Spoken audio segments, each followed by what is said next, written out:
Hello friends, welcome to my Sakshi coaching channel. Now in this video, I am going to read the chapter 1 in the biology section, class 11th, that is the living world. So let's start. How wonderful is the living world! The wide range of living types is amazing. The extraordinary habitats in which we find living organisms, be it cold mountains, deciduous forests, oceans, freshwater lakes, deserts, or hot springs leave us speechless. The beauty of galloping horse, of the migrating birds, the value of flowers, or the attacking shark evokes awe and a deep sense of wonder.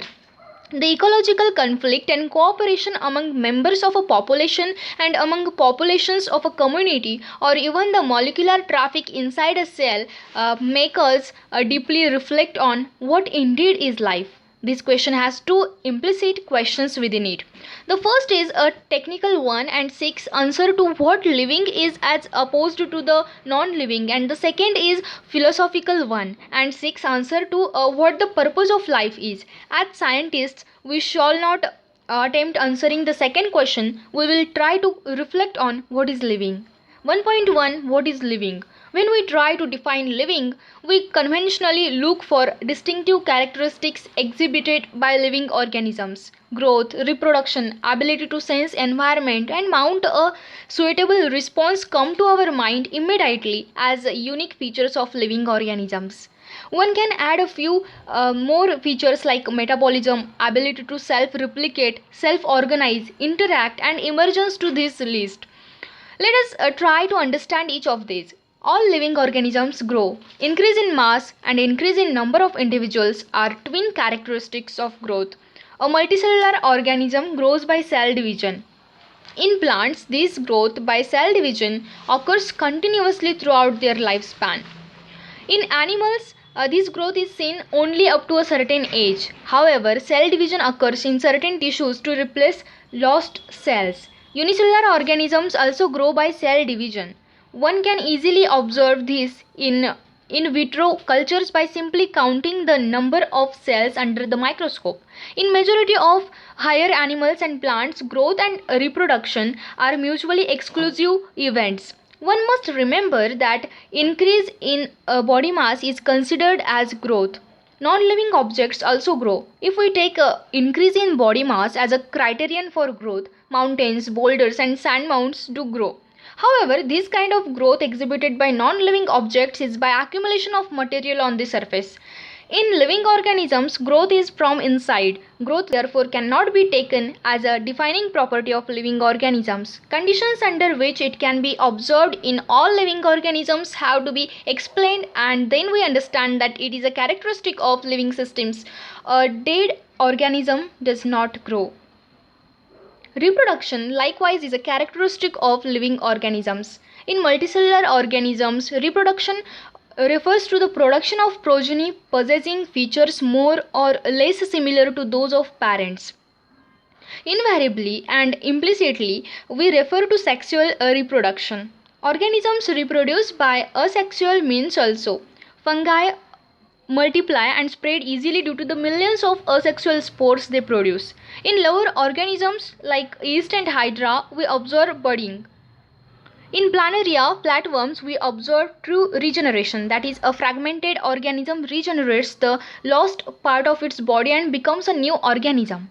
The fungi, the filamentous algae, the protonema of mosses all easily multiply by fragmentation. When it comes to unicellular organisms like bacteria, unicellular algae or amoeba, reproduction is synonymous with growth, that is, increase in number of cells. We have already defined growth as equivalent to increase in cell number or mass. Hence, we notice that in single-celled organisms, we are not very clear about the uses of these two terms, growth and reproduction. Further, there are many organisms which do not reproduce, mules, sterile worker bees, infertile human couples, etc. Hence, reproduction also cannot be an all-inclusive defining characteristic of living organisms. Of course, no non-living object is capable of reproducing or replicating by itself. Another characteristic of life is metabolism. All living organisms are made up of chemicals.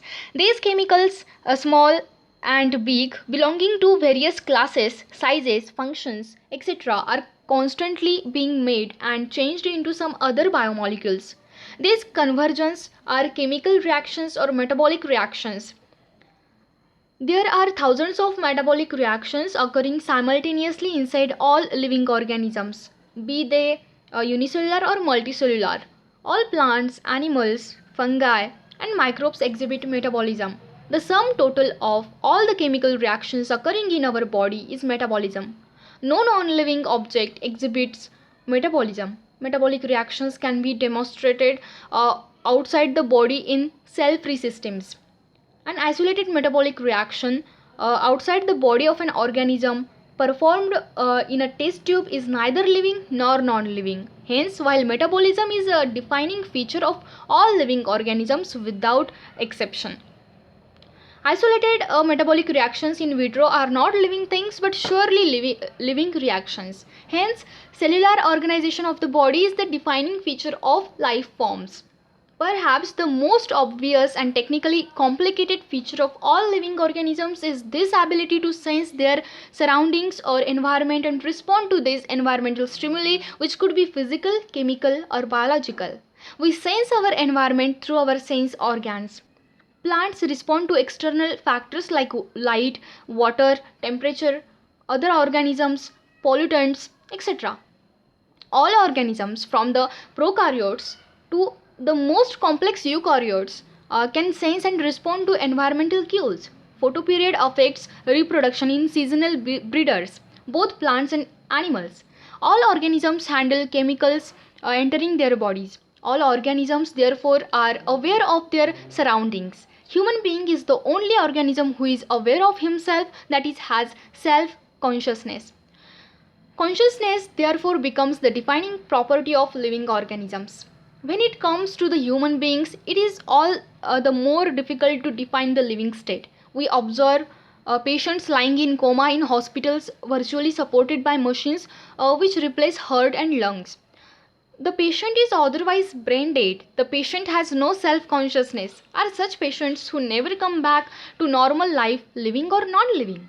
In higher classes, you will come to know that all living phenomena are due to underlying interactions. Properties of tissues are not present in the constituent cells but arise as a result of interactions among the constituent cells. Similarly, properties of cellular organelles are not present in the molecular constituents of the organelle but arise as a result of interactions among the molecular components comprising the organelle.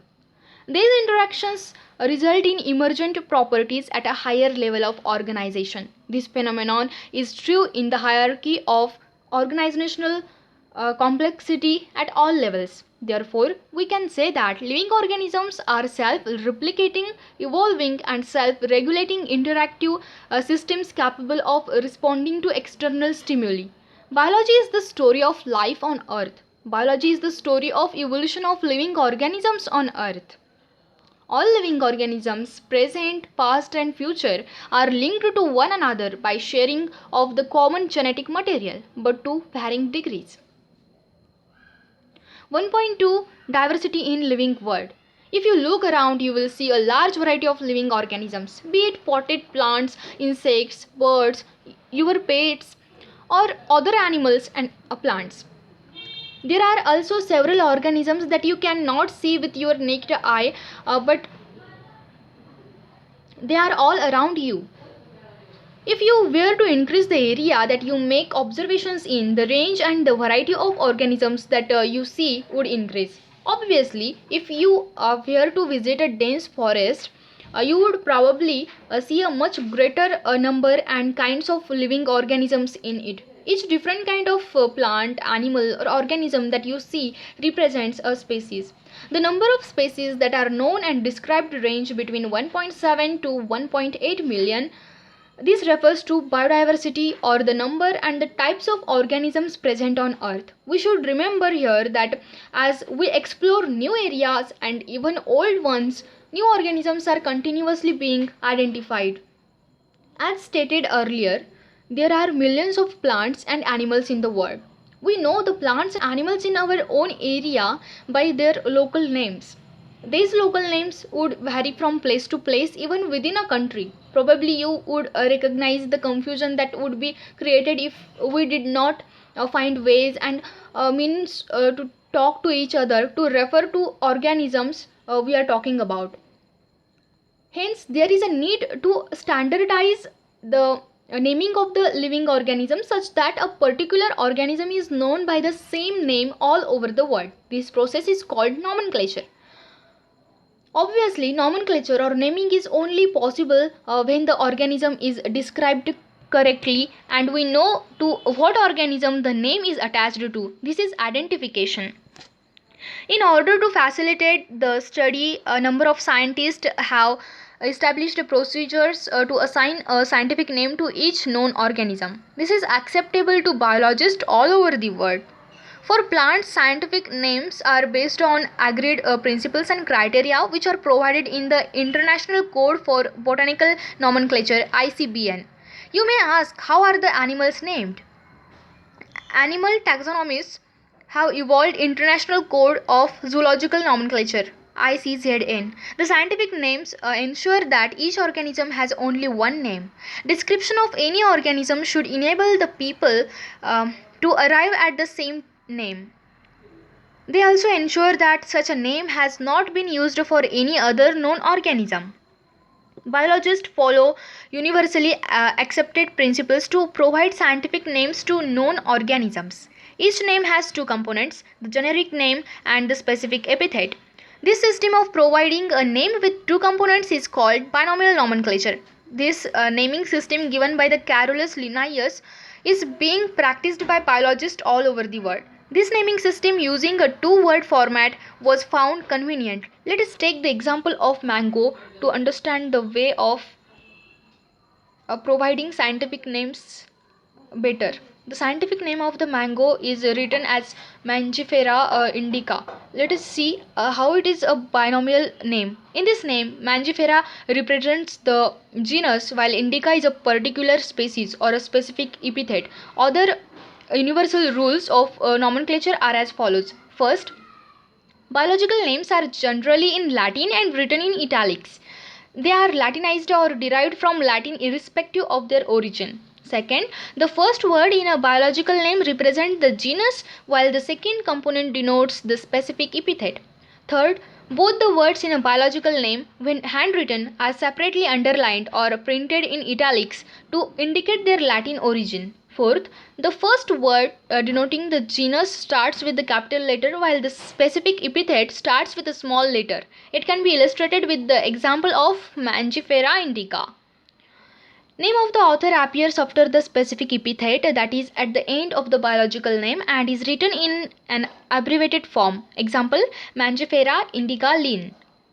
It indicates that this species was first described by Linnaeus. Since it is nearly impossible to study all the living organisms, it is necessary to devise some means to make this possible. This process is classification. Classification is the process by which anything is grouped into convenient categories based on some easily observable characters. For example, we easily recognize groups such as plants or animals or dogs, cats or insects. The moment we use any of these terms, we associated certain characters with the organism in that group. What image do you see when you think of a dog? Obviously, each one of us will see dogs and not cats. Now, if we were to think of Alsatians, we know what we are talking about. Similarly, suppose we were to say mammals, you would of course think of animals with external ears and body hair. Likewise, in plants, if we try to talk of wheat, the picture in each of our minds will be of wheat plants, not of rice or any other plant. Hence, all these dogs, cats, mammals, wheat, rice, plants, animals, etc. are convenient categories we use to study organisms. The scientific term for these categories is taxa. Here you must recognize that taxa can indicate categories at very different levels. Plants also form a taxa. Wheat is also a taxa. Similarly, animals, mammals, dogs are all taxa. But you know that a dog is a mammal and mammals are animals. Therefore, animals, mammals, and dogs represent taxa at different levels. Hence, based on characteristics, all living organisms can be classified into different taxa. This process of classification is taxonomy. External and internal structure, along with the structure of cell, development process, and ecological information of organisms are essential and form the basis of modern taxonomic studies. Hence, the characterization, identification, classification, and nomenclature are the processes that are the basic to taxonomy. Taxonomy is not something new. Human beings have always been interested in knowing more and more about the various kinds of organisms, particularly with the reference to their own use. In early days, human beings needed to find sources for their basic needs of food, clothing, and shelter. Hence, the earliest classifications were based on the uses of various organisms. Human beings were since long not only interested in knowing more about the different kinds of organisms and their diversities, but also the relationships among them. This branch of study was referred to as systematics. The word systematics is derived from the Latin word systema, which means a systematic arrangement of organisms. Linnaeus used Systema Naturae as the title of his publication. The scope of the systematics was later enlarged to include identification, nomenclature, and classification. Systematics takes into account evolutionary relationships between organisms. 1.3 Taxonomic categories. Classification is not a single step process but involves hierarchy of steps in which each step represents a rank or a category.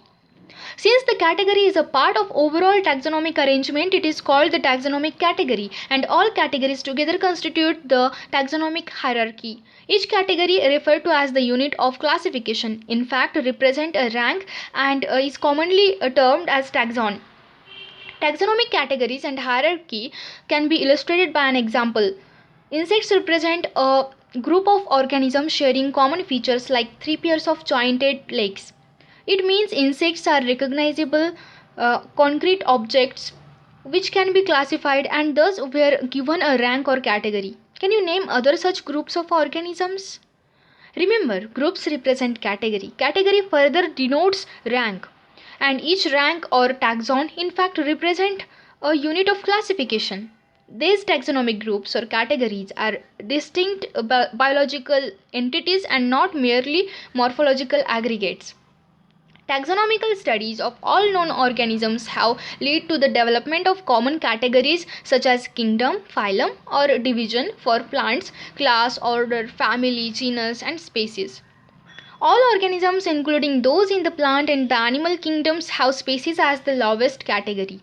Now, the question you may ask is how to place an organism in various categories. The basic requirement is the knowledge of characters of an individual or group of organisms. This helps in identifying similarities and dissimilarities among the individuals of the same kind of organisms as well as the other kind of organisms. Species. Taxonomic studies consider a group of individual organisms with fundamental similarities as a species.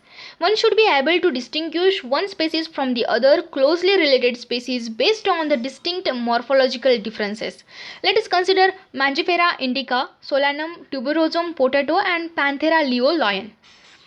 All the three names, indica, tuberosum, and leo, represent the specific epithets, while the first words Mangifera, Solanum, and Panthera are genera and represent another higher level of taxon or category. Each genus may have one or more than one specific epithets representing different organisms but having morphological similarities. For example, Panthera has another specific epithet called tigris, and Solanum includes species like Nigrum and Melangena. Human beings belong to the species Sapiens, which is grouped in genus Homo. The scientific name thus for the human being is written as Homo sapiens. Genus. Genus comprises a group of related species which has more characters in common in comparison to species of other genera. We can say that genera are aggregates of closely related species. For example, potato, tomato, and brinjal are the three different species but all belong to the genus Solanum. Lion, Panthera leo. Leopard, Panthera pardus, and tiger, Panthera tigris, with the several common features, are all species of genus Panthera. This genus differs from another genus Felis, which includes cats. Family. The next category, family, has a group of related genera with still a less number of similarities as compared to genus and species. Families are characterized on the basis of both vegetative and reproductive features of the plant species. Among plants, for example, three different genera, Solanum, Petunia, and Datura, are placed in the family Solanaceae. Among animals, for example, genus Panthera comprising lion, tiger, leopard is put along with the genus Felis, cats, in the family of Felidae. Similarly, if you observe the features of a cat and a dog, you will find some similarities and some differences as well. They are separated into two different families, Felidae and Cancidae, respectively. Order. You have seen earlier that categories like species, genus, and families are based on a number of similar characters. Generally, order and other higher taxonomic categories are identified based on the aggregates of characters. Order is being a higher category is the assemblage of families which exhibit a few similar characters. The similar characters are less in number as compared to different genera included in a family. Plant families like Convolvulaceae, Solanaceae are included in the order Polymonaels, mainly based on the floral characters. The animal order Carnivora includes families like Felidae and Cancidae. Class. This category includes related orders. For example, order Primata comprising monkey, gorilla, and gibbon is placed in class Mammalia along with the order Carnivora that includes animals like tiger, cat, and dog. Class Mammalia has other orders also. Phylum. Classes comprising animals like fishes, amphibians, reptiles, birds, along with the mammals constitute the next higher category called phylum. All these based on the common features like presence of notochord and dorsal hollow neural system are included in the phylum Chordata.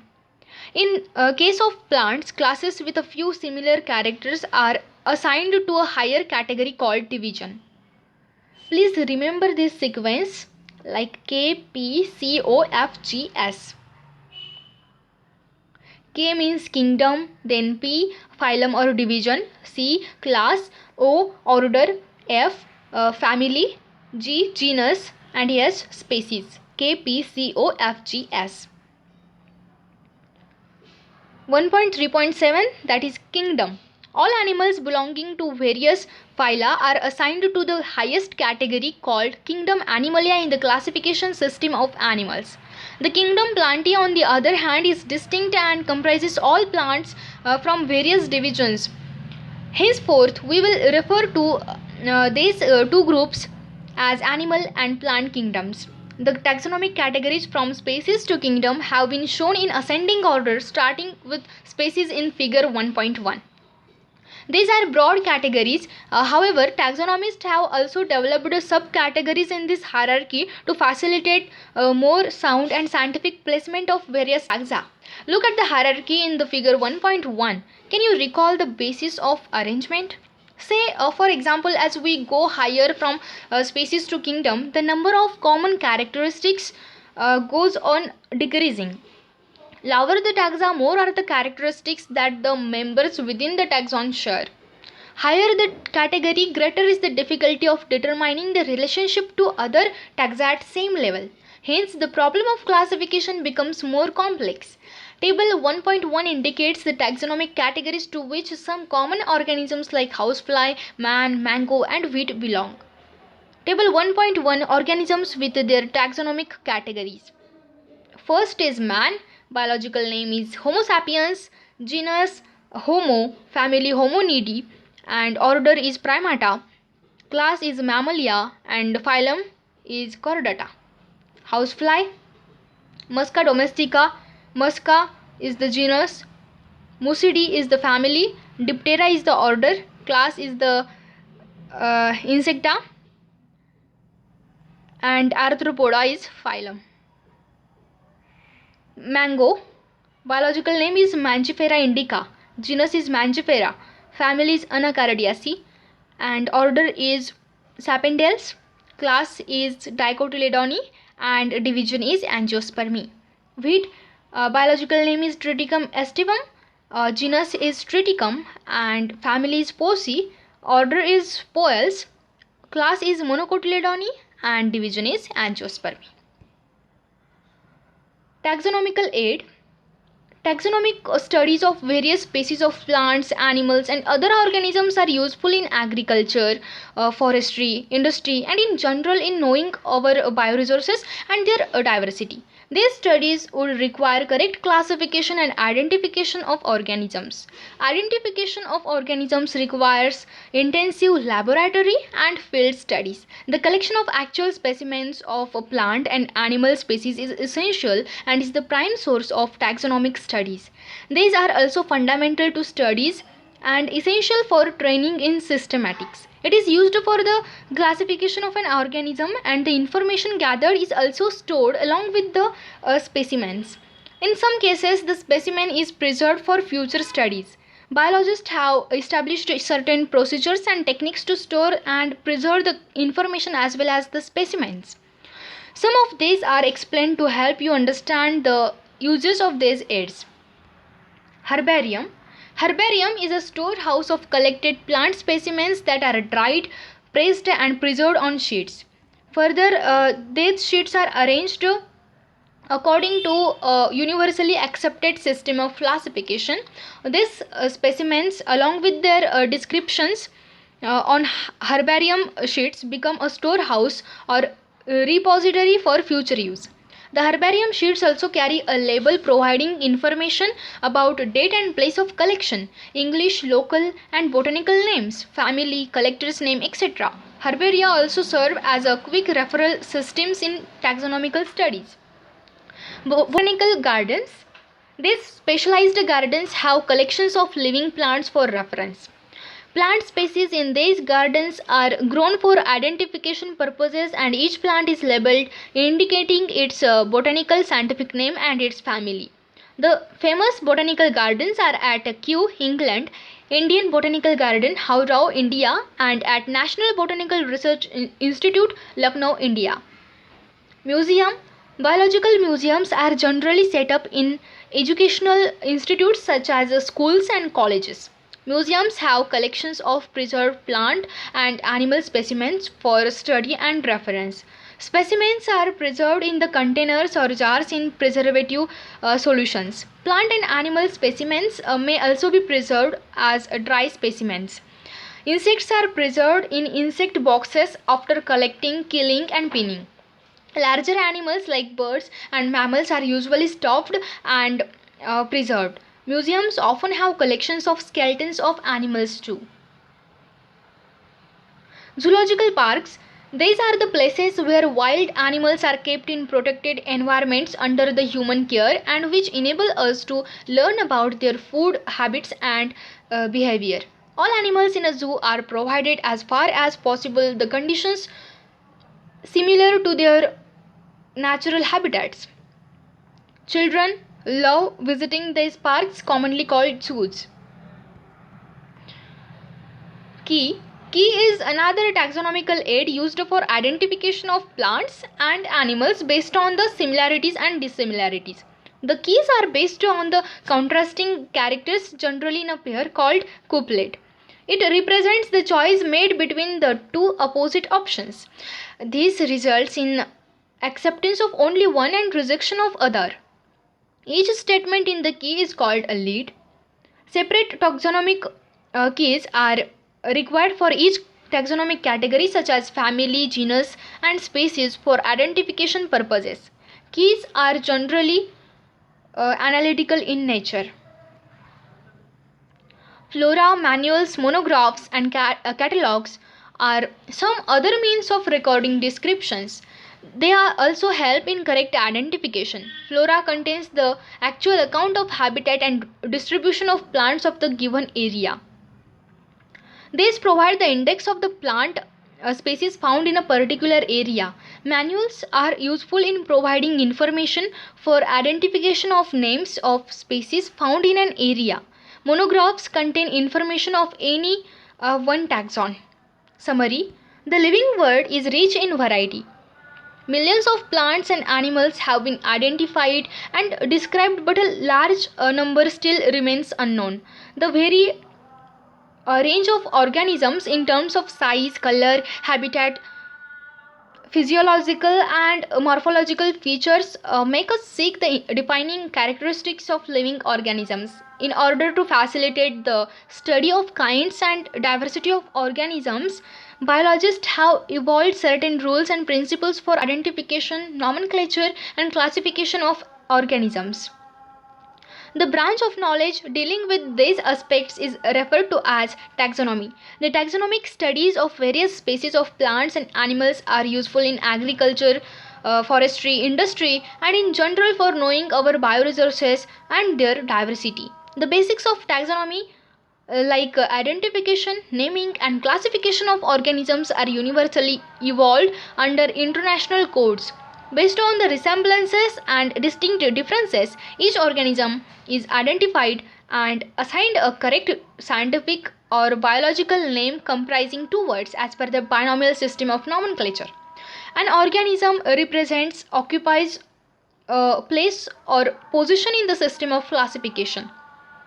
There are many categories, ranks, and are generally referred to as taxonomic categories or taxa. All the categories constitute a taxonomic hierarchy.